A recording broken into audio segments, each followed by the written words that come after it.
श्रीहरिं परमानन्दमुपदेष्टारमीश्वरं व्यापकं सर्वलोकानां कारणं तं भजाम्यहं। शङ्करं शङ्कराचार्यं केशवं पादरायणं सूत्रभाष्यकृतो वन्दे भगवन्तौ पुनः पुनः। सदाशिवसमारम्भं शङ्कराचार्यमध्यमाम् अस्मदाचार्यपर्यन्तां वन्दे गुरुपरम्पराम्। बोधानन्दं च कल्याणम् अच्युतानन्दमात्मजं सच्चिदानन्दमात्मजं निर्मलानन्दगुरुं योगेन चित्तस्य पतेन वाचां मलं शरीरस्य च वैद्यकेन योपाकरोदं प्रवरं मुनीनां पतञ्जलिं प्राञ्जलिरानतोऽस्मि।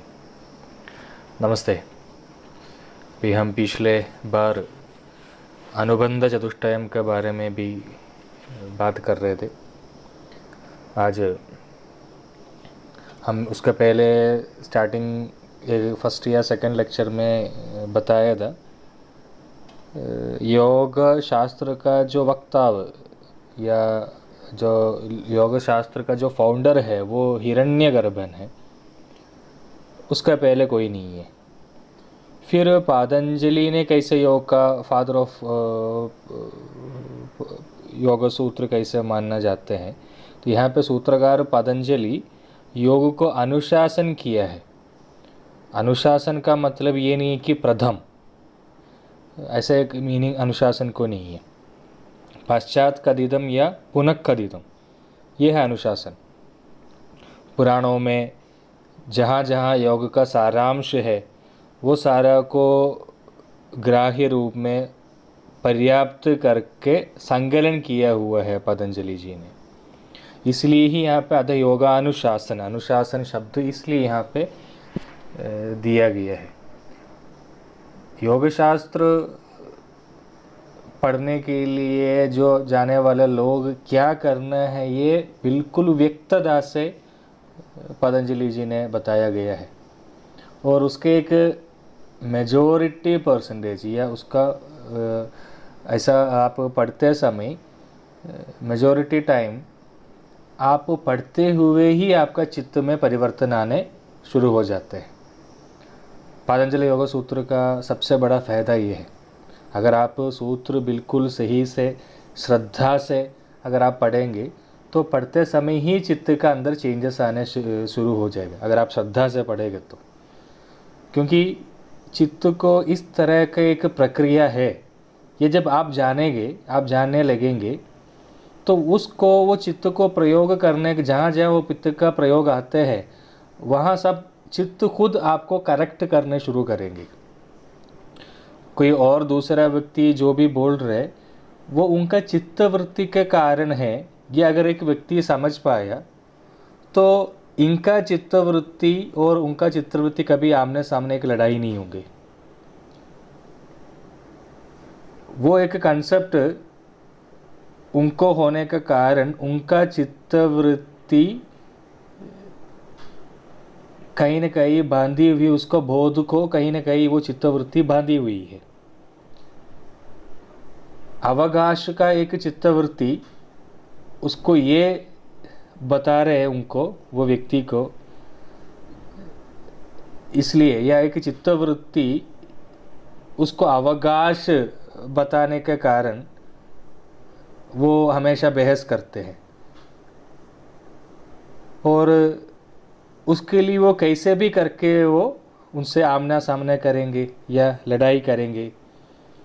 और जब तक वो चित्तवृत्ति से वो मुक्ति नहीं पाएगा तब तक इसके लिए कोई सोल्यूशन भी नहीं है। जो भी हम वाद प्रतिवाद बहस करते हैं या आमना सामने करते हैं, सारे ये अवकाश ये एक चित्तवृत्ति का अंदर बसी हुई है, इसलिए है।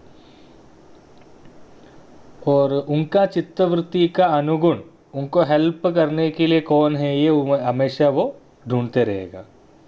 जैसा लीगल हम देखेंगे तो कानून में कहीं कोई कुछ लीकेज वगैरह, तो ये कानून में कहीं कोई सोल्यूशन है मेरा चित्तवृत्ति को साबित करने के लिए, और उसके लिए वो एडवोकेट को जाके देखेंगे और एडवोकेट बोलेंगे कि कोई सोल्यूशन नहीं है। अभी तक का हमारा जो भी सिस्टम का अनुसार इस तरह का कोई भी एक केस भी सक्सेस नहीं हुआ कोर्ट में। और आप कहीं से कहीं कहीं पर भी किसी को भी जाके आप मिलो, लेकिन ये केस जीतेगा नहीं है। तो फिर वो सामने वाला पूछेंगे, उनका चित्तवृत्ति है, चित्तवृत्ति का बता रहा हूँ, तो वो पूछेंगे कि तो वकील साहब, तो हमारा कानून में ऐसा कोई प्रोसीडिंग्स वगैरह नहीं है क्या जी, कहीं पर भी कुछ भी कोई चांस वगैरह, अगर कानून में डायरेक्ट ऐसा कुछ भी नहीं है तो, या पहले ऐसा कोई केस हुआ है जो सेम केस में ऐसा कुछ वर्डिक्ट हुआ है और उसमें हम बच जाएगा। तो वकील साहब देख के बता देंगे अभी तक ऐसा कुछ नहीं हुआ। तो फिर ये पूछेंगे तो फिर हम ही एक नया प्रोसीडिंग क्यों शुरू नहीं करें, हम ही कर लेते, और हमको जो भी करना है हम मिल लेंगे, आप टेंशन मत लो हैं। और अगर आपसे नहीं हो रहा तो कोई अच्छा वकील साहब का नाम बता दो, जो जज को इन्फ्लुएंस करने वाला, उनका कास्ट को लेकर, उनका रिलीजन को लेकर, या कोई स्त्री लड़की वगैरह को देखकर, या पैसा वगैरह देखकर, या दारू वगैरह देख, कैसे भी करके जज को इन्फ्लुएंस करने वाला कोई एक एडवोकेट वगैरह है तो उसका नाम बता दो आप, हम उनसे जाके मिलेंगे। क्या यही सब होते हैं ना हमारा आज का समय में। ये सारा कारण उसका उनका चित्त, एक व्यक्ति उनका चित्त वृत्ति का अनुगुण ही जाएगा, वही रास्ता जाएगा। और उसके बाद बोलेंगे अच्छा वकील साहब, अगर हम उसको फिनिश कर दिया तो कोई दूसरा कान नहीं सुनेंगे, हम उसको चुपचाप फिनिश कर लेते। इसे सोचते समय भी उनका चित्त से वो वस्तु नहीं जा रहे।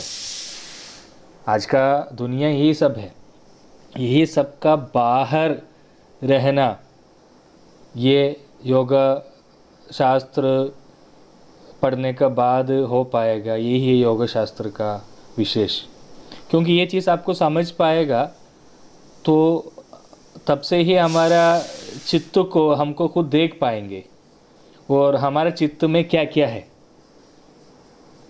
यही है सही योगा शास्त्र का फ़ायदा, और यही है योगा शास्त्र सीखने का सही तरीका। इस तरह का अगर आप योग शास्त्र को पढ़ेंगे तो आपको बहुत सारे नुकसान भी है। मतलब आज जो वस्तु आप बहुत ज़्यादा मूल्य दे रहे या बहुत ज़्यादा कीमती मानकर रखा है, वो सारा आपको फिर अमूल्य रहेगा, मतलब उसको कोई कीमत नहीं दिखेगा फिर। मतलब जो आज आप बहुत ज़्यादा कीमती कर रखा है, आपका रिलीजन, आपका कास्ट, आपका वर्ण, ये सारा चीज़ें जो आपका चित्त में अभी जो चीज़ आपको मूल्य है वो सारा अमूल्य बन जाएगा। और जिसको वो सारा सहन करने का शक्ति है वही इतना विस्तार से योगा शास्त्र सीखने का फ़ायदा है। जिसको उसका ये सब सहने का शक्ति नहीं है तो फिर वो योगा शास्त्र इतना विस्तार से सीखने का कोई मतलब नहीं है। वो केवल एक सूत्र बता दो, आपको सूत्र का मीनिंग डायरेक्ट बता दो, 2-3 क्लास का अंदर योगा सूत्र कंप्लीट फिनिश हो जाएगा। और उसके बाद आप इसको भी कंठस्थ करो योगा सूत्र को, और कोई एग्ज़ाम वगैरह कंडक्ट करके एग्ज़ाम में पास हो जाओ, और योगा शास्त्र को भी आपके चित्तवृत्ति का अंदर लेकर आप फिर आपका आने वाला ज़िंदगी निकाल सकते हैं। क्योंकि इतना ज़्यादा एलैबोरेट करके विस्तार से आप इसको पढ़ेगा तो आपको फर्स्ट स्टेज में ऐसे एक चैलेंजिंग फेस आएगा कि कई सारी चीज़ें आपको कर भी नहीं पा रहे और करना भी नहीं है, और करने का इच्छा भी हो रहा है। किसी को मारना है तो मार भी नहीं पा रहे, लेकिन मारने की इच्छा भी है। तो ये एक सिचुएशन, आपका एक संघर्ष आपको होगा कुछ समय तक। अगर आप बिल्कुल अज्ञानी हो तो कोई दिक्कत नहीं है। और योगा शास्त्र जो लोग बुक देखकर या टेक्स्ट देखकर सीधा जो सीखने वाला बहुत सारा लोग हैं, और वो अगर किसी से कोई बहुत ज़्यादा गुस्सा करेंगे तो दूसरा वाला व्यक्ति उसको पूछेंगे तुम ये सारा चीज़ पढ़ने से क्या मतलब, क्या फ़ायदा मिला है?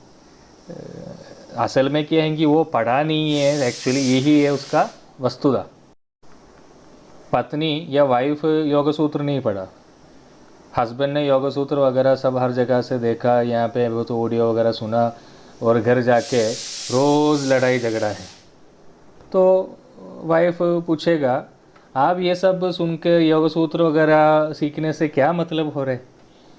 तो ये सारा कारण योग सूत्र का नहीं कि योग सूत्र आप सही हिसाब से पढ़ा नहीं है, ये है उसका कारण।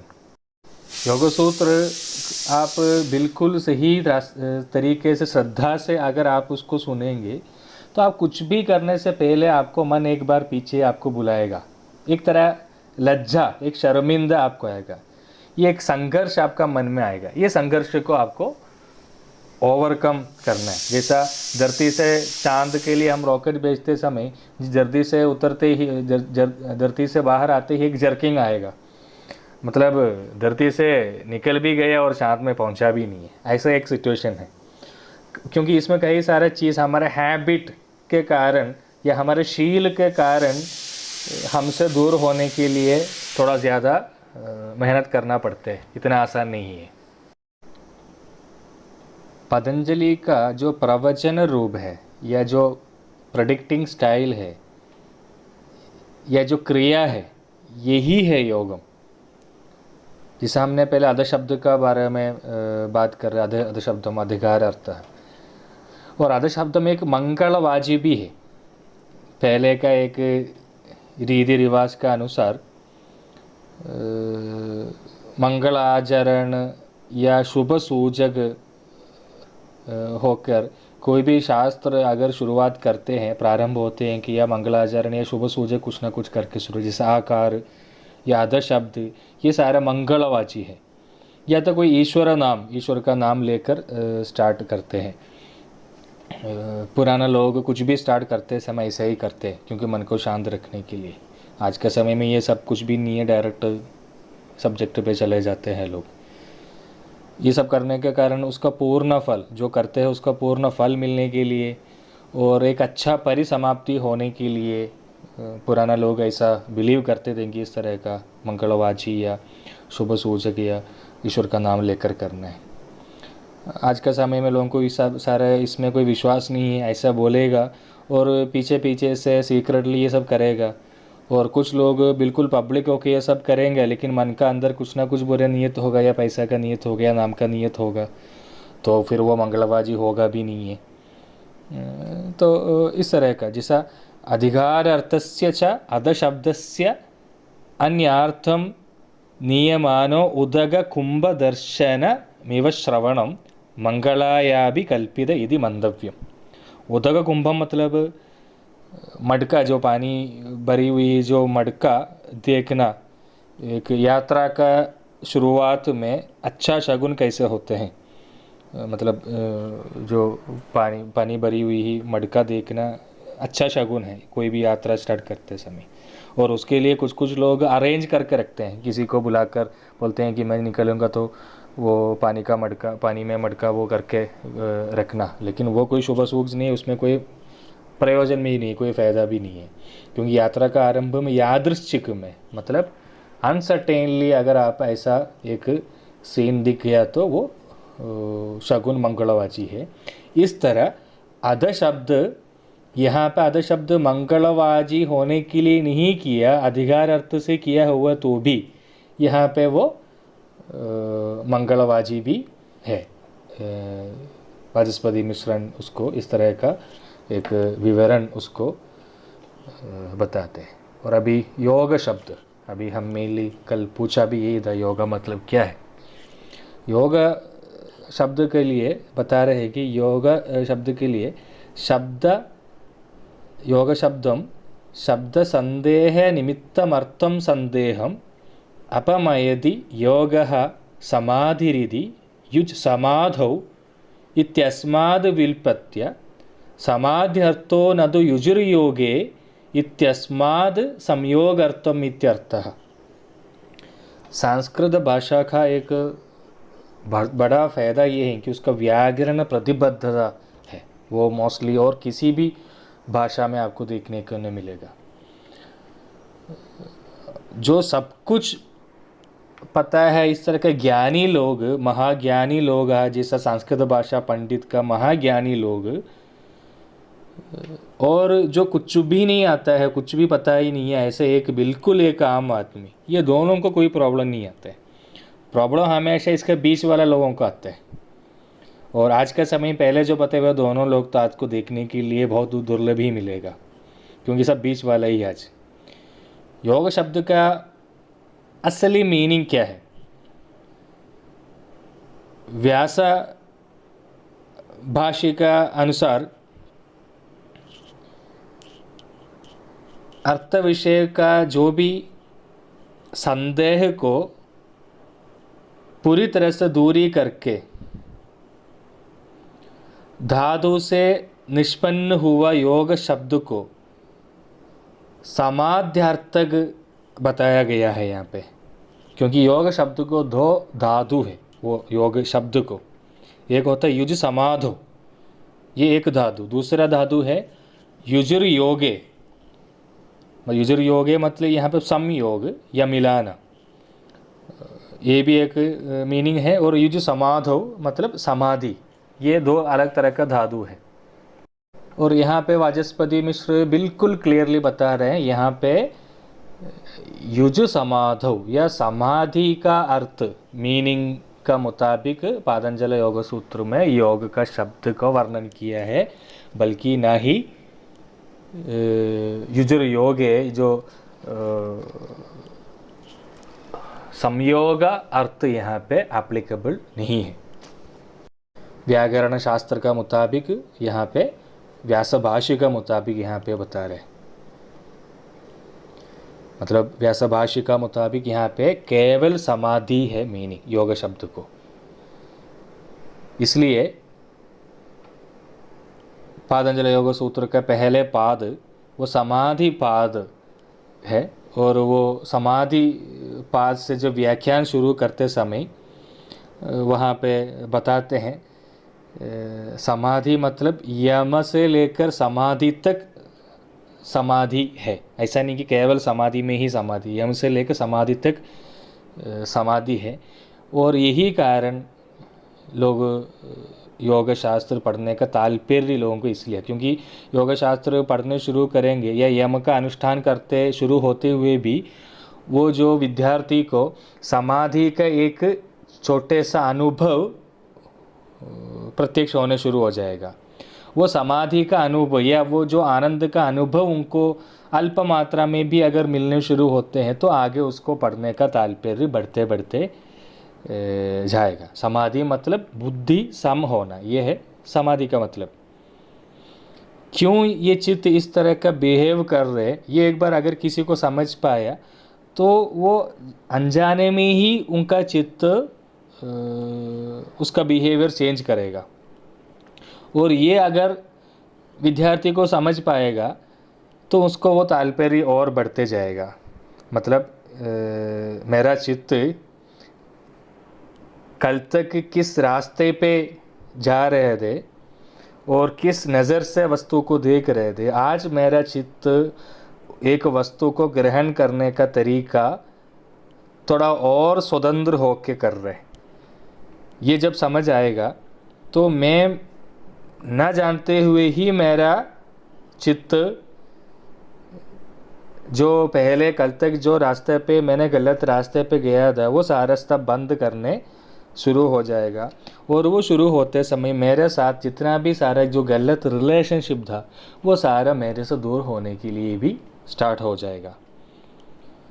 क्योंकि मेरा चित्त को कल तक जो गलत चीज़ों से जितना भी जो रिलेशनशिप था, वो रिलेशनशिप का कारण जितना भी रिलेशनशिप जो मैंने बनाया है, और वो सारा रिलेशनशिप तब तक मेरा पूरा समय को बर्बाद किया होगा, और मेरा सारा सर्ग शक्ति को बर्बाद किया होगा, और मेरा पूरा संपत्ति या धन को पूरा बर्बाद किया होगा। और उस कारण उसी का नाम पर मैं ज़रूरत से ज़्यादा धन को कमाने का भी ज़रूरत मुझे पड़ा होगा, और उस धन को कमाने के लिए मुझे कहीं सारा असत्य बोलना पड़ा होगा और बहुत सारा अहिंसा करना पड़ा होगा। और वो सभी चीज़ें जो मैं करते हैं वो सारा का कारण मुझे मेरा रिलेशनशिप का ऊपर का अभिमान है।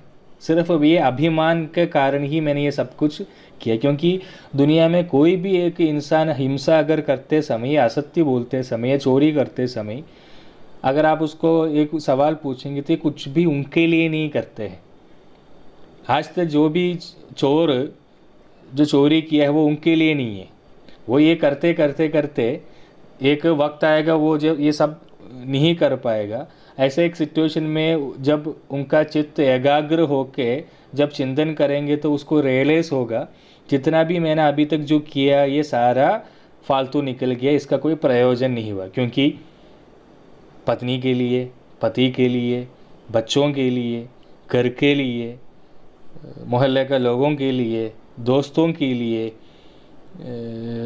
ये सभी लोगों के लिए मैंने जो भी झूठ बोला है, जो भी मैंने आज तक जो भी किया है, ये सारा करने के बाद भी एक दिन ये सब लोग आपको छोड़ने के एक दिन आएगा। क्योंकि अगर आप ये सारा चीज़, ये धन हो, घर हो, ये सारा इनका प्यार और मोहब्बत प्रिय मिलने के लिए अगर आपने किया है तो ज़रूर वहाँ पे उससे ज़्यादा प्यार और प्रिय उसको जहाँ मिलेगा वो वहाँ पे वो ज़रूर जाएगा।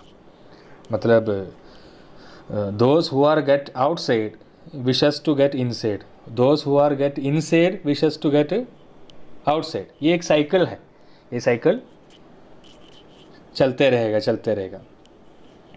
दुनिया में कोई भी अगर कुछ गलत करते हैं या गलती करते हैं तो वो उसका सबके पीछे मेन रीज़न वो किसी और के लिए, किसी और का प्रिय ग्राह करने के लिए उन्होंने ये सारा चीज़ें किया होगा।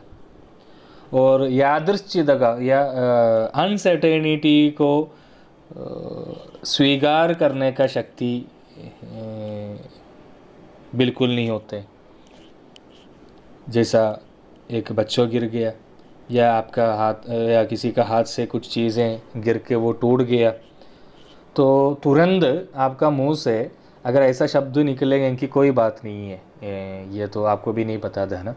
अगर किसी को तुरंत अगर किसी का मुंह से शब्द निकलना है तो उसका चित्त उतना ऊंचा होना चाहिए।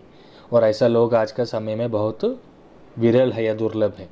अगर खुद का हाथ से भी अगर इस तरह का कोई चीज़ें गिर कर अगर टूट गया तो भी लोगों को सह नहीं पाते और उसका वो गलती का जिम्मेदारी किसी और का सिर पे रख के उनसे गुस्सा करने का आलोचना हमारा चित्त स्टार्ट करते हैं। चित्त व्यापार का अंदर झूठ, धोखा, इस तरह का अलग अलग चीज़ें चित्त का अंदर होंगे तो चित्त को शांति नहीं मिलेगा।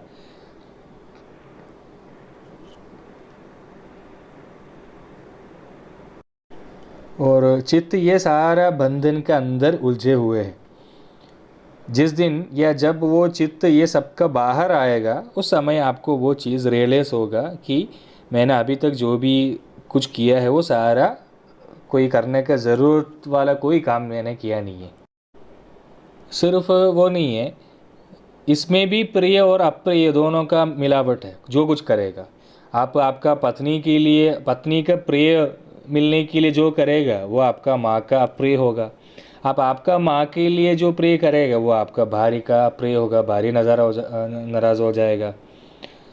माँ को दो चाटा मारेंगे तो पत्नी तो बहुत खुश होंगे, लेकिन मोहल्ले वालों को अप्रिय मिल जाएगा। इस तरह का अलग अलग तरह का चित्तवृत्ति हमारा अंदर उलझते रहते। प्रिय एक ही समय प्रिय भी मिलते, एक समय अप्रिय भी मिलते हैं। ये सारा चित्तवृत्ति को आप अलग से अगर देख पाएंगे तो यम स्टार्ट हो गया। अब यम का स्टेज स्टार्ट हो गया और तब से ही आपका अंदर शांति अनुभव करने के लिए, शांति का अनुभूति मिलने के लिए आपको शुरू करेंगे। ज़रा सा शांति मिलने अगर आपको शुरू करेंगे या समाधि के एक छोटा सा अंश अगर आपको अनुभव करने लगेगा तो आप उसको डेवलप करने के लिए आप बार बार कोशिश करेगा। और यम से लेकर समाधि तक आप एक एक स्टेज से निकलते निकलते जाएंगे, आपको समाधि का अंश भी बढ़ते बढ़ते जाएगा। इसलिए यहाँ पे व्यास भाष्य का अनुसार युज समाधो, यही एक अर्थ है, यह मीनिंग है योग का। धातु गणपाठ का मुताबिक योग शास्त्र का जो दो धातु उपलब्ध है, एक युजर योग है, दूसरा युज समाधो, या संयोगार्थ या समाध्यार्थ। तो यहाँ पे व्यासभाष्य का अनुसार वाचस्पति मिश्र बिल्कुल क्रिस्टल क्लियर में बता रहे। यहाँ पे युज शब्द में जो दो तरह का अर्थ में पातंजल योग सूत्र में केवल समाध्यार्थ है, दूसरा अर्थ नहीं है। क्योंकि अगर दोनों मीनिंग यहाँ पे अप्लीकेबल है, ऐसा भी वाद यहाँ पे बिल्कुल इनवैलिड है, क्योंकि एक ही परस्पर भिन्न अर्थ, ऑपोजिट मीनिंग वाला या डिफरेंट मीनिंग वाला कभी भी व्याकरण शास्त्र का मुताबिक होगा भी नहीं है। तो वो सारा व्यास भाष्य का अनुसार वो बिल्कुल क्लियर कट बताते हैं। संयोगे योग युक्तिनो जीवात्मा परमात्मनो हो, ऐसा करके एक याज्ञवल्क्य में एक बताया, योग सूत्र में नहीं, याज्ञवल्क्य में बताया है। और परेण ब्रह्मणा सार्थमेकत्वम यद तृणाल्मः स एव योगो विख्यातः किमन्यद योग लक्षणम। महाभारत में इस तरह का एक श्लोक मिलेगा। और ये जल सैंधवयोः साम्यम तथा भवन्ति योगतः तदात्म मनसोरैक्यम समाधिरिह भाष्यते। स्कंद पुराण में इस तरह का एक श्लोक मिलेगा।